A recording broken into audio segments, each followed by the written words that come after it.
नमस्कार साथीहरु, स्वागत छ फिन्कोटेक च्यानलमा। आजको भिडियोमा म तपाईहरुलाई सन नेपाल लाइफ इन्स्योरेन्सको आईपीओ को बारेमा सामान्य जानकारी लिएर आएको छु। यो लाइफ इन्स्योरेन्सको आईपीओ चाहिँ प्रिमियम दरमा आउन लागेको छ, जुन 100 रुपैयाँमा पाइदैन। यो आईपीओ कस्तो छ, यो कम्पनीको वित्तीय अवस्था कस्तो छ, यसका सबल पक्ष र दुर्बल पक्षहरू के छन्, 10 किता आईपीओ भर्ने कि नभर्ने भन्ने बारेमा म तपाईलाई जानकारी गराउँदै छु। यो आईपीओ ले चाहिँ क्रेडिट रेटिङ चाहिँ BBB- पाएको छ। यसको अर्थ हुन्छ औसत रूपमा जोखिम वहन गर्न सक्षम रहेको कम्पनी छ भनेर यसले रेटिङ पाएको छ। त्यसैगरी यो कम्पनीको बारेमा भन्नुपर्दा सन नेपाल लाइफ इन्स्योरेन्स कम्पनीको नाम हो। लगानीको सेक्टर चाहिँ जीवन बीमा हो। यसको कम्पनीको 29 वटा शाखा र देशभर 161 वटा उपशाखाहरू मार्फत यसले अहिले आफ्नो सेवा प्रवाह गरिरहेको छ।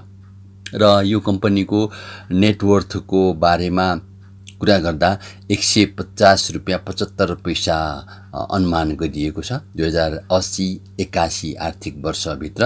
र तपाईले अहिले 100 रुपैयाँमा किनेको पर्ने आईपीओ जुन तपाई 139 रुपैयाँ प्रिमियम थपेर 239 रुपैयाँमा किन्दै हुनुहुन्छ, त्यसले चाहिँ तपाईलाई 1 वर्ष पछाडी अर्थात् आर्थिक वर्ष 2080-81 पछाडी 16 रुपैयाँ 55 पैसा चाहिँ यसले तपाईलाई मुनाफा दिन्छु भनेर आफ्नो प्रोस्पेक्ट मार्फत कमिटमेन्ट गरेको छ। जसमा चाहिँ यसको नेटवर्थ 150 रुपैयाँ छ 80-81 मा, र 81-82 मा यसको नेटवर्थ 169 रुपैयाँ 32 पैसा पुग्छ, र यसको प्रतिशत आम्दानी पनि बढेर 19 रुपैयाँ 33 पैसा पुग्छ भनेर यसले आफ्नो प्रोस्पेक्ट मार्फत भनेको छ। र यस अवधिमा यसले 76,80,000 किता सर्वसाधारणलाई आईपीओ जारी गरेको छ। यसले आफ्नो प्रोस्पेक्टमा भनेको छ, जुन चाहिँ नेपाल तिर्तपत्र बोर्डले सार्वजनिक गरेको छ। र यस अघि नै यसको वैदेशिक रोजगारीमा रहेका हरूको लागि 9,60,000 किता वितरण गरिसकेको छ भने, त्यसैगरी यो लगानी कोषका लागि अथवा म्युचुअल फन्डका लागि 4,80,000 र कर्मचारीहरूको लागि 4,80,000 किता यसले आईपीओ वितरण गरिसकेको छ। त्यसैगरी अन्य विवरणमा रहँदा जुन अघि मैले भने जस्तै 9,60,000 वैदेशिक रोजगारीमा रहेको छ, 4,80,000 सामूहिक लगानी कोषमा, 4,80,000 कर्मचारीहरूको लागि छ, र सर्वसाधारणको लागि 76,80,000 किता चाहिँ यसले बिक्री वितरणको लागि जारी गरेको छ। जसमा चाहिँ 7,68,000 जनाले चाहिँ यदि प्रत्येकले 10 किता पाए भने 7,68,000 जनाले चाहिँ यो इन्स्योरेन्सको शेयर पाउँदछन्। र यो इन्स्योरेन्स कस्तो इन्स्योरेन्स हो, यसमा चाहिँ शेयरधनीहरू को छन्, कसले यसमा लगानी गरेको छन् भन्ने बारेमा पनि आफ्नो प्रोस्पेक्ट मार्फत यसले सार्वजनिक गरेको छ। जसमा चाहिँ सबैभन्दा बढी शेयर चाहिँ यो 𝐘𝐨𝐬𝐿 भन्नेको रहेको छ, जसको चाहिँ 24 लाख किता रहेको छ। रोशन केसी भनेको छ संस्थापक, जसमा 17,60,000 किता रहेको छ। कालिका इन्भेस्टमेन्ट, बागमती इन्क प्राली, हार्भेस्ट इन्भेस्टमेन्ट, बबिता कुमारी अग्रवाल, किरण केसी लगायतका शेयरधनीहरू यसको रहेका छन्, जुन चाहिँ व्यापारिक संस्थाहरू चाहिँ बढी इन्भल्भ छन् यो सन नेपाल लाइफ इन्स्योरेन्समा।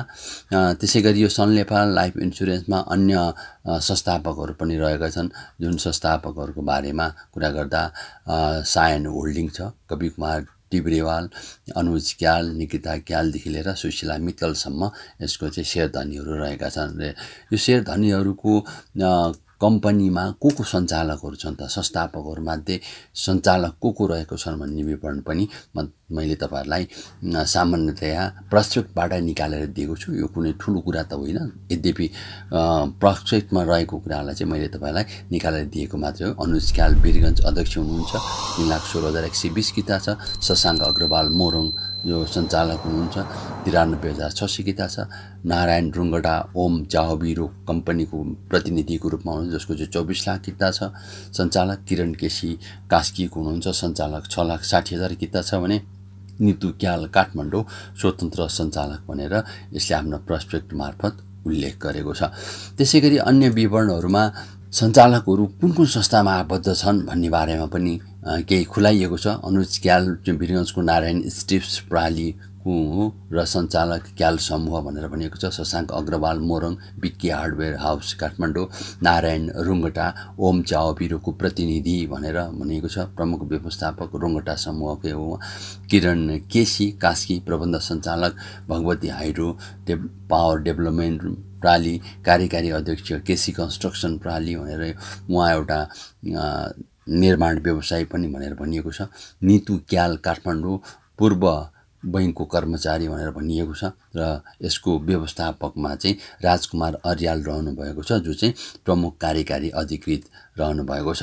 यसरी सेयर बाँडफाँड गरिसकेपछि अब यसको चाहिँ कति हुन आउँछ त, सेयर धनीहरूको सङ्ख्या कति छ, त्यसमध्येबाट संस्थापकहरू कति रहेका छन् र सर्वसाधारणको भागमा कसरी पर्छ भन्ने त्यसको सेयर संरचना चाहिँ मोटामोटी यस्तो देखाइएको छ, जहाँ चाहिँ 2,24,00,000 किता अर्थात् 70% चाहिँ सेयर धनीहरूसँग छ, संस्थापक सेयर धनीहरूसँग, र बाँकी 30% चाहिँ वैदेशिक रोजगार कोषका कर्मचारी सर्वसाधारण गरेर चाहिँ 30% रहेको छ, र जसले गर्दा चाहिँ 3,20,00,000 किता हुन आउँछ, जसको जारी पुँजी चाहिँ 3,20 करोड रुपियाँ हुन्छ भनेर देखाइएको छ। यसले आफ्नो प्रस्पेक्ट मार्फत भनेको छ। आजको भिडियोलाई यहीँ बिट मारौँ। तपाईँले यहाँसम्म मेरो भिडियो हेरिदिनु भयो। तपाईँलाई मेरो भिडियो कस्तो लाग्छ? यदि राम्रो लाग्छ भने लाइक, सेयर र कमेन्ट गरेर तपाईँले सहयोग गर्न सक्नुहुनेछ। धन्यवाद।